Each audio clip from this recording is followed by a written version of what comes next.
Not being able to move on Roblox is actually quite frustrating, and today I'm going to show you how to fix that.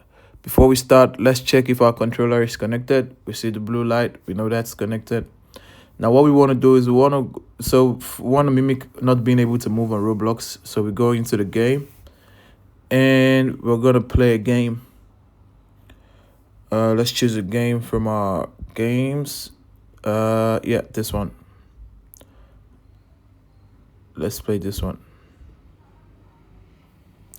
Once the game loads and we play the game, the error usually appears when the game has started.